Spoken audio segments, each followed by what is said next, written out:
Today's podcast is brought to you by Funny Bone Broth, now available at Italy and McEwen's in the TD Center. Or you can visit them at funnybonebroth.com. In a world where it seems totally normal to listen to a podcast about the Toronto Argonauts, it's the X's and Argos podcast.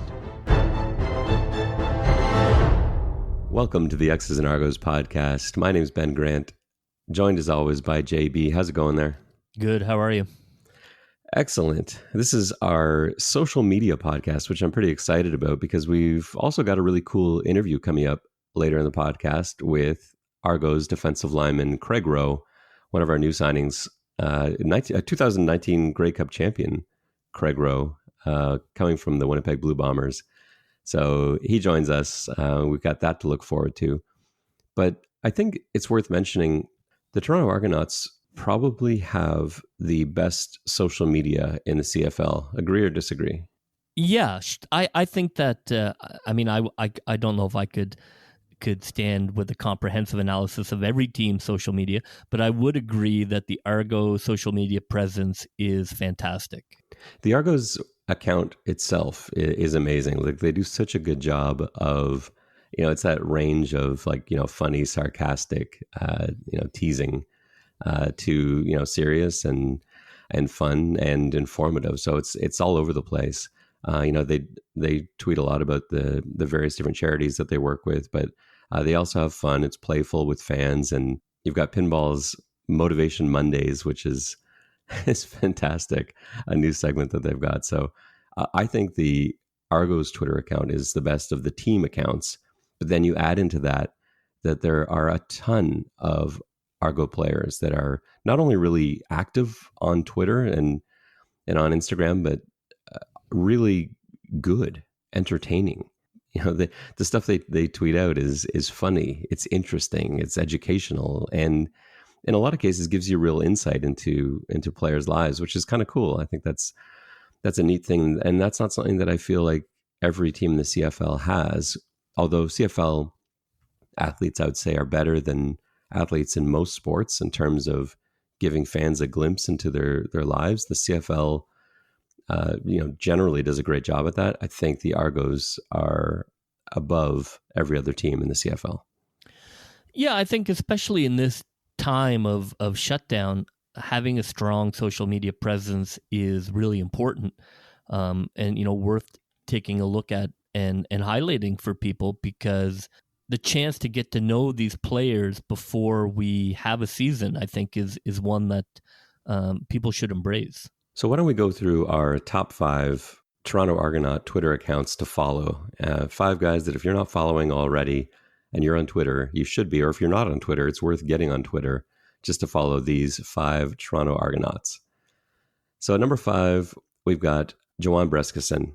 And you can find Joanne Breskison at jbreskison11. Breskison, obviously a new addition to the team, but he's a local guy from Mississauga.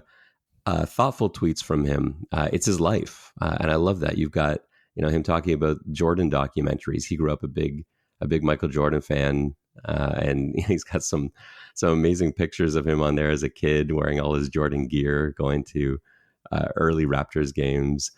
And he does a lot of conversations back and forth with other players, and some of the difficulties during the pandemic too, like not being able to see his girlfriend because she's a nurse on the front lines. And so you get a range of that from Breskison, memories of growing up in Mississauga, the work he does with Mississauga Food Bank. He's just a genuine character guy, which obviously the Argos have put a lot of focus on this offseason. The guys they kept, for the most part, are character guys, and the guys they brought in are character guys.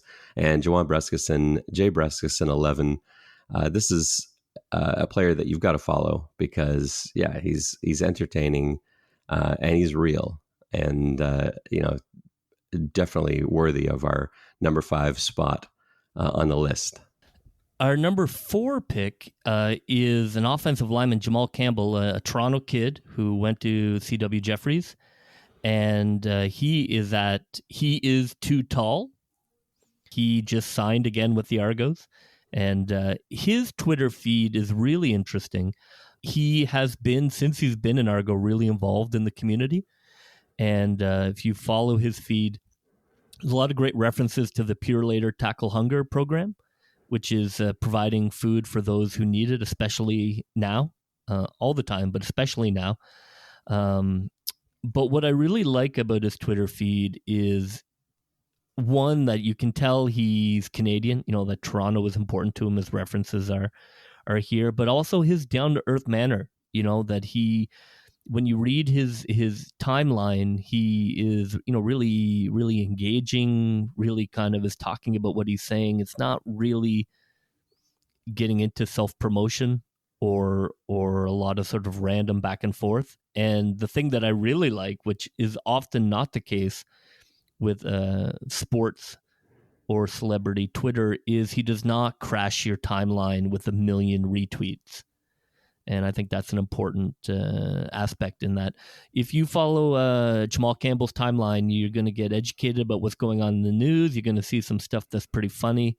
He's a super likable guy. I think that offensive linemen are often famously supposed to be invisible. That's kind of their code.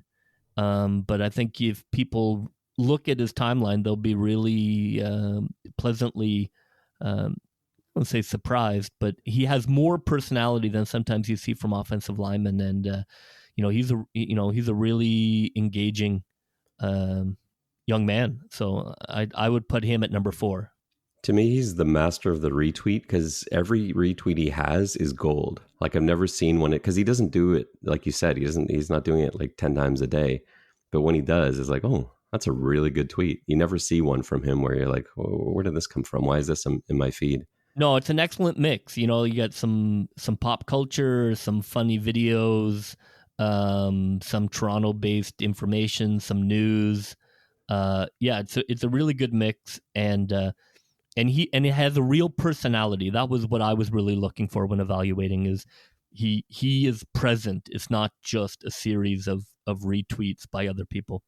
At number 3, we've got defensive back Alden Darby, a returning member of the Toronto Argonauts, a guy that I'm hoping is going to be playing the free safety spot this year, but we got to wait and see still.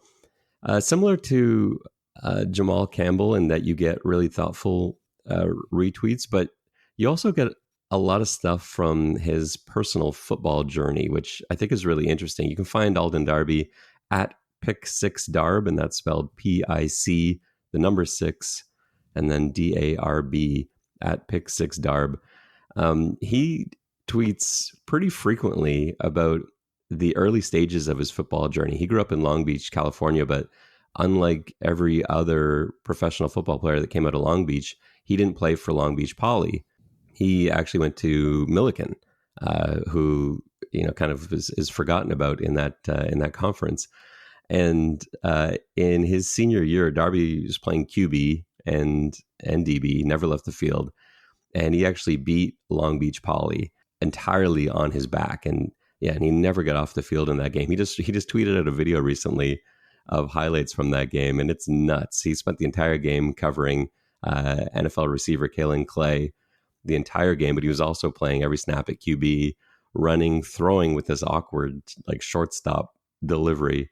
And they took down Poly in double OT. And Long Beach Poly, that was like 2009. Long Beach Poly hasn't lost a conference game since then, which shows you what a feat that is. But you get a lot of stuff from his old high school days, and also from his time as an Arizona State Sun Devil, and then right up into his current team, the Toronto Argonauts. So that's one it's a lot of fun if you like football, not just Argos football, but, football from anywhere, any place, high school, university, pro. He's a great follow, and that's why we got him at number 3. The number 2 follow on my list is a player who just rejoined the Argos, Natea J. He was drafted by the Argos originally and then ended up in Edmonton, and now they have re-signed him as part of their Canadian wide receiver core. And he is at Tay11 _ TEY 11 _. And Ajay is, I think, a common theme here is he's a really engaging follow, in that he has his own podcast, the All Ball podcast, which is really worth listening to. And so as podcasters, I got to support that. He obviously has something to say, and he's got good connections for people he's going to interview. And he's a really engaging, charismatic host. And that comes through on the timeline. I think it's a little funnier than maybe Jamal Campbell's timeline was, although I like his timeline. Jay is really funny. Yeah, he it's a great sense of humor. He's got a gorgeous family, so he's got some really cute family pictures in there. And again, he's engaged on so many different levels. That he is engaged on the social justice front. Looking at issues of race in society. He's into The Last Dance, and he's into what's going on in Toronto and what's going on with the Argos. He's just really a really positive, upbeat, enthusiastic Argo. I think he's really excited to be back with the Argos. You can see how enthusiastic he is about all the Canadian receivers too, because he knows so many of these guys. He's trained with them, he's worked with them, and he might be the most excited player we've got coming in this year. Yeah, I mean, that's really beyond how hilarious his young daughter is. I think that's a terrific endorsement. Is if you're looking for a player who's funny and engaged and is the kind of guy that you're going to want to cheer for. I think that he is a guy that's going to get you excited about the Argos. He's excited to be an Argo. And that's not always the case. I mean, it's a job and it's a business, and, players come and go. And it really comes through on his timeline. I would recommend that people definitely follow him for some really funny stuff as I look through it. Yeah, it's a great timeline. And the number one spot goes to newly signed defensive lineman Craig Rowe. You can find him at Craig Rowe. That's CraiGroh. We've got him at number one because he does something that so few current players do, and that's break down film. There was so much fuss made about Deshaun Watson last year in the NFL when in a post-game press conference, he started going through coverage breakdowns. And everybody loved it because you just don't get to hear coaches and players, but especially players, talk about, what they saw out there. And it was a real treat seeing Watson go through this. Craig Rowe does this on a daily basis. He's not only a current player, but a guy that's playing at an extremely high level, coming off a Grey Cup win and a fantastic season before getting injured with the Blue Bombers last year. I think anyone that's a Michigan Wolverine automatically makes the list in my book. But his timeline it's exclusively football and it's exclusively D-line. So it is a little bit of a niche market there, but there's so many breakdowns for quarterbacks, so many breakdowns for wide receivers, linebackers, DBs. It is extremely rare to see people posting stuff on D-line work, and it's even more unusual to see a current player doing that. And so you add that to him being a Michigan Wolverine, and we've got a clear winner at number one.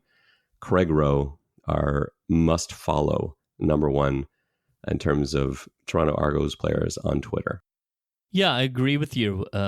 It has democratized football in some way, maybe for better or for worse. That maybe some people think they know as much as players and coaches now. But what it has done is really been fascinating how Twitter as a medium has really expanded my own technical knowledge and the ability to really get to see what a professional football player looks for in tape is an opportunity that would never be offered. I mean, unless you happen to be a professional football player. So that's been one aspect of his Twitter and also like on his email blasts that I've really enjoyed is getting behind the scene look at how professionals look at the game. I'd like to now welcome to the podcast the University of Michigan's finest 2019 Grey Cup champion and newly signed Toronto Argonauts defensive end, Craig Rowe. Thanks so much for joining me to talk some football, Craig. Yeah, really excited to talk a little bit. And before we get into football, I sincerely hope that you and your family are well. I hope everyone's holding up in the Rowe household. How's it going? Yeah, we're my sister's actually getting married next week, Wow. so yeah, it won't be as many people there, but and a few people will be zooming in, but we're making do with kind of all what's happening. That's a whole different kind of stress than the usual, wedding stress that you get, just going through it in under regular circumstances. Yeah, totally. Thankfully, I don't have to go through it. Yeah, that's true. That's true. You've been there, done that. So Yeah, exactly. you were born and raised in Arizona, and I always find this kind of thing really fascinating. You had pretty much every school in the country banging on your door. What was it that led you to Michigan? Yeah, Michigan was really the best combination of athletics and academics. I mean, you really look at Michigan; it's quintessential college football. You have great academics there. It's a great just school in general, and then you have there really aren't many places where you can get 120,000 people in the stands as well. And so, and looking at kind of the quintessential college experience, Michigan was one of the top places that I felt that could be achieved. I can't argue with you being, a lifelong Michigan fan. I think you made the right choice. But yeah, I just find it interesting because you're coming all the way across the country, and it's not exactly, Arizona isn't sort of a recruiting hotbed for Michigan, even though you do get players that come from all over. You ever wonder, what life might have been like? Have you decided to go somewhere else? You ever think back to that? Yeah, I think the only other place that I think I could have that I think about was potentially Stanford as well. They were recruiting me pretty hard. Obviously, they weren't getting, and they actually had Harbaugh there at the time, which is kind of funny how that comes full circle. And yeah, but like in terms of just like what I'm doing now, I'm getting quite a bit into the technology space, and obviously Stanford is, pretty close to all the big technology companies out there, and they have great entrepreneurship and business programs there. So that's probably the only one that I go, I wonder if I had went to Stanford, like what would have happened. But in general, like the Michigan Alumni Network has just been so amazing, and just even in terms of where my career has gone in football and outside of football, wouldn't trade it. I find for me, one of the most stressful things about coaching high school wasn't, getting kids offers. It was helping them address the question of where should I go? Which school should I choose? Because it does shape the rest of your life. You can't even guarantee that the same coaching staff is going to be there. And that's something that you went through, going, committing and playing for your first few years under Coach Rodriguez. And then suddenly there's a shift and Coach Hoke comes in, and Yeah. you can't plan for that. Yeah, well, and I think at the end of the day, there's only so much you can control too, right? And so you make the best decision with the information you have at hand. But the situation can change very quickly. Coaches can get fired, all that stuff. But, thankfully, I was able to really start my entire time at Michigan and play. And a lot of players don't get to do that, right? And I was able to play from my freshman year going into my senior year, and that's just something that just doesn't happen very often. And I'd say there was quite a bit of luck, to be honest, in terms of me being able to play that early. I mean, there's a lot of programs where I probably wouldn't have played till my junior or senior year. That's true. It helps being a 6'5" guy who can move at 100 miles an hour. That will help you get noticed as a freshman. Yeah. I can tell you actually the exact moment I knew you were going to be a pro football player. March 2012, spring practice, Al Glick Fieldhouse in Ann Arbor. I was down there for a coaching clinic, but really I had a bunch of questions that I thought only Al Borges could answer. So I'm waiting to talk to Al, and I'm in the far corner of the field watching the D-line do some indie. And there's this giant man wearing Craig Rose number 88 doing bag drills at Mach 2. You must have added about 20 pounds of muscle. Yeah. And I said to myself, this guy is going to give everything he has to make it. When did you know you were good enough to play professionally? Heck, like when, I'd say probably, junior or senior year is thinking like, okay, I'm on like a decent track right now. Like my senior year, I didn't have like super blowout stats or anything, but I knew that, especially as like a free agent, I'd have a chance to prove myself and to, show like what I could do for the team. And so I thought, okay, yeah, that's like a pretty decent way for me to go. I don't know if you realize how important your role is going to be with the Argos as a man that has been through a number of coaching changes, both at Michigan and then in BC, and roster upheavals too. Like Toronto's got an entirely new staff, over 60 new players. I personally think it's a hugely talented roster, but how do you make this work with so many new players and coaches? Yeah, honestly, you just got to get the guys got to start developing some relationships and got to start building trust. I think the difference between a new team like this and say like a very veteran team like what I came from with the Bombers is that the guys are around each other, they understand the culture, they understand the expectations, they trust each other as well. When you have a whole new group of people, you really have to build the trust. And that just takes time, to be honest. You have to get into live bullet sort of situations and understand how people are reacting. And so once you understand that, and once you're able to build those relationships off the field, that's where you now can go in and, have a higher performing team.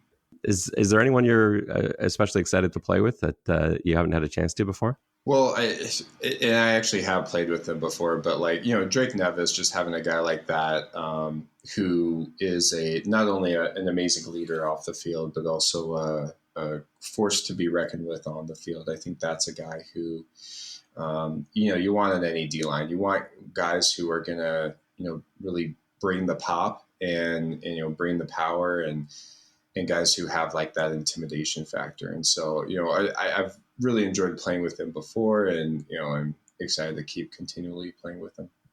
I think it says something about both you and Drake that you've got Coach Young, who was your positional coach last year in Winnipeg. He takes over now as DC in Toronto.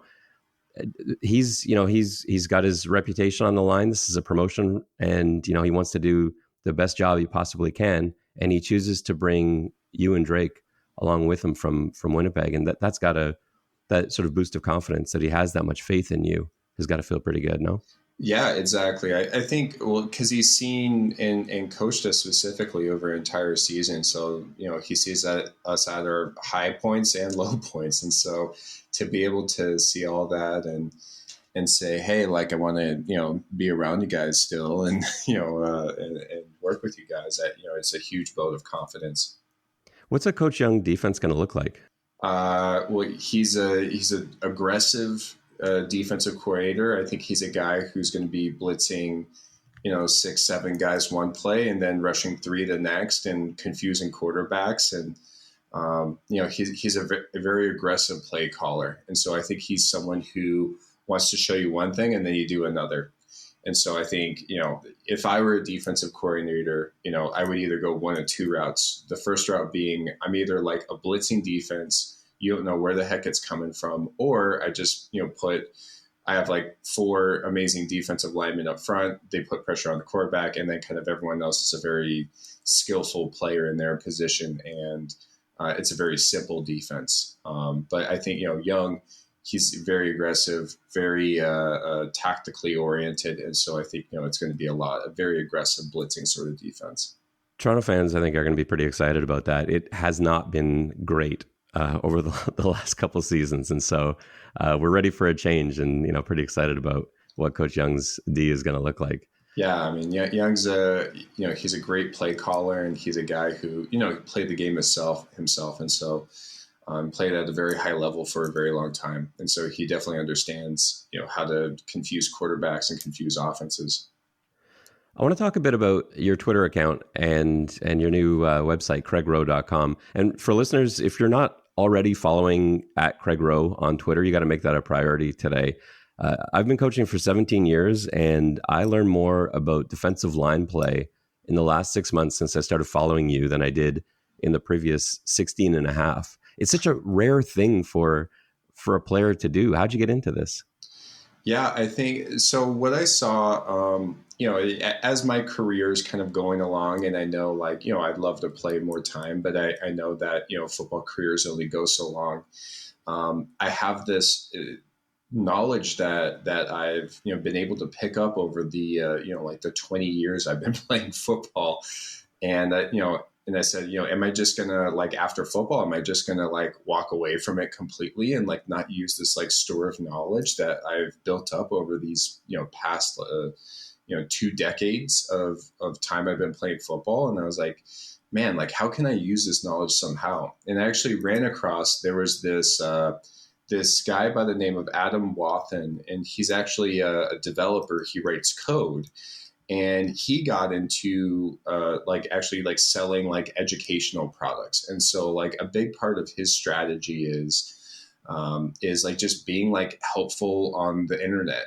And this guy, he's actually made like a living for himself, selling ebooks, talking about like developer stuff. And I thought, hey, like, why can't I do the same thing for defensive line? And so, why don't I just be like extremely helpful, give like a ton of value to people, help people, and then, eventually make my own info product that I can, put out into the world, and kind of give my opinions on how I think, D-line should, how people should develop like defensive linemen.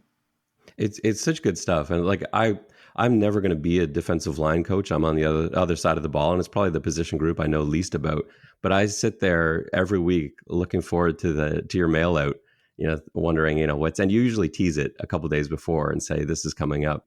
You've done such a great job of, I guess, keeping the lessons that you've learned throughout playing. And you're great at, going through video and breaking it down for people in a way that's easy to understand.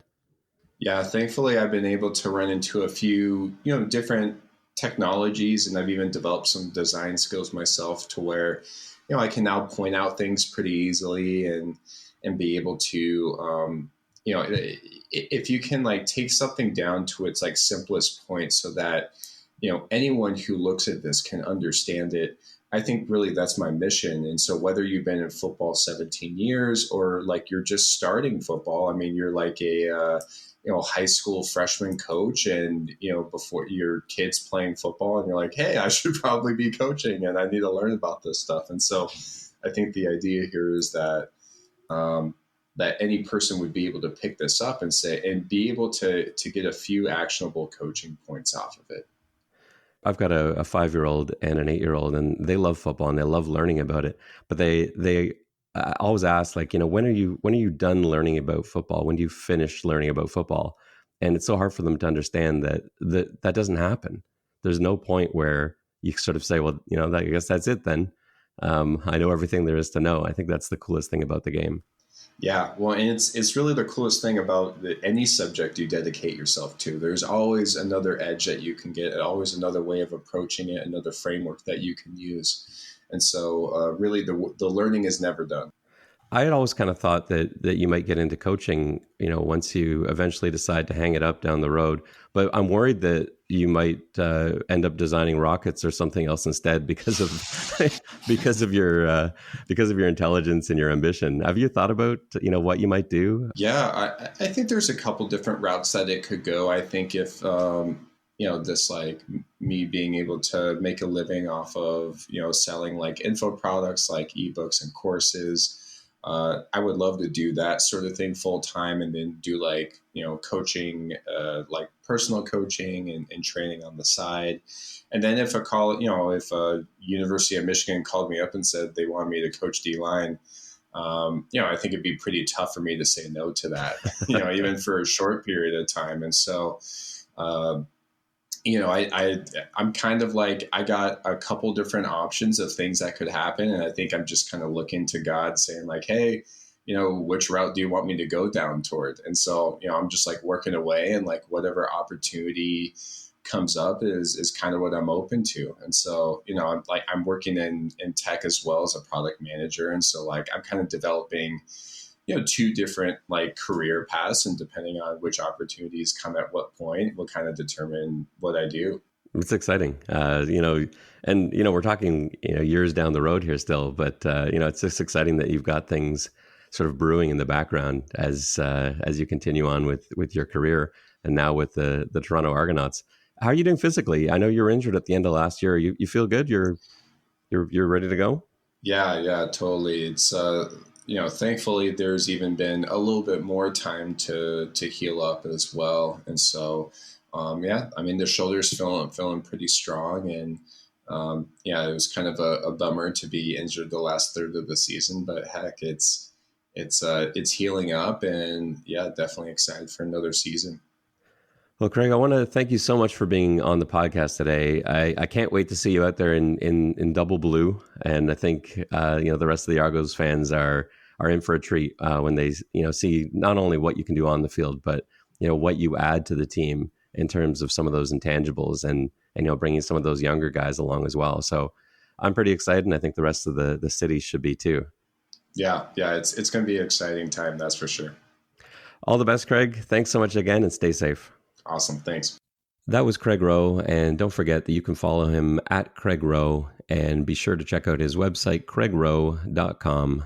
It's nice to have a name like ROH where you can get a website that is your name, and you can get a Twitter account without having to put multiple underscores. I've struggled with that my whole life as Ben Grant.